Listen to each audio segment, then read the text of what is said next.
Well, my aunt comes through. I x-ray her, and she has a broken fifth metatarsal head in her left foot. And it's got a little bit of displacement. And so, I immediately kind of look at all the options. My orthopedic surgeon buddies, it's Friday afternoon. It's very difficult for me to get her into anybody. And so I kind of have to just wing it and call a buddy of mine, an ER doc, a real good buddy of mine. He says, just it's going to be fine. Just brace it and let her go. So I make do, and I'm very good at improvising. So I make do, get a wrist splint. I was able to wrap it around her foot, hold the displacement in that particular fracture over the weekend. Well, she comes to my house Friday afternoon, and we stick wands on her. And I have 4 wands. Hey, y'all are mentioning the numbers. I have 4 of them. Now, this is a very acute case. This ankle is double the size of the other one, and it's very bad. I mean, she can't weight bear on it. She can't do anything. Well, I stick 4 wands on her, got her iced, and then, she goes the night and barely takes any medicine. She takes some acetaminophen just to kind of get through the night, and then wakes up the next day and is feeling better. And so she had, and ironically, she had done this about 2 years ago, and the same thing in the opposite foot, and she needed big-time meds to get her through it, because this is a very painful fracture in a bone that's weight-bearing. And so with this one, she wakes up on Saturday morning, and her pain is down, and we've got her on crutches, and she's able to come over, and it's just amazing. So that happens Saturday. We keep the technology on her. We've also got her with a pendant, wearing the pendant as well. Well, Sunday comes about, and, I'm like, why don't we get you x-rayed?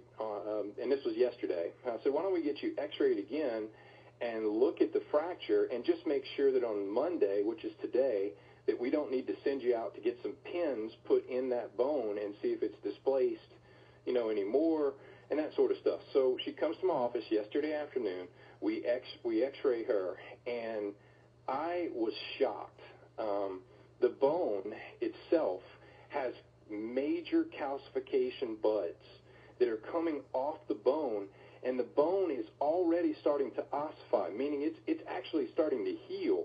And I don't know how many of you on this call are familiar with this calcification process, but this my aunt is in her mid-50s, and a lady that's this old, sometimes it'll take a week or two before you're able to see these calcification centers really start to form on an x-ray. And so it was just amazing to see these buds form around this area, not to mention the fact that her pain was tremendously down, and she had taken 0 medications on Saturday and on Sunday and today.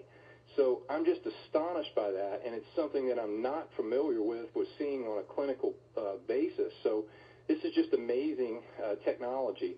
And the second story I'll give you is my buddy that's a pediatric dentist comes in with a similar injury, but he had it for about a 2-week period, and he comes in on Friday, and he can't barely walk. And so, after x-rays, he doesn't have anything that's broken or anything. He just has a really big sprain. And so I was able to use the Omega Wand with quantum neurology and use it very specifically to get his nerves to work and his lower extremity. And so he walks in my office on Friday, and I say walks cautiously because he barely walked into the office on Friday. He could barely get into the office, and this is a very fit guy. And so ends up, leaving the office. He's still got some pain. I tell him to go home and just rest it. Well, he comes to my house on Saturday, and he just got finished with a workout. He had gone to the gym and worked out, and he's jumping up and down on his foot. And so, these types of things we're so used to seeing with quantum neurology, but it's just amazing to have another tool available in place that people can use at home. And so I think that's the attractiveness here with this zero-point energy, is that people can take this zero-point energy and actually use it in their homes in order to give themselves the highest level of self-care and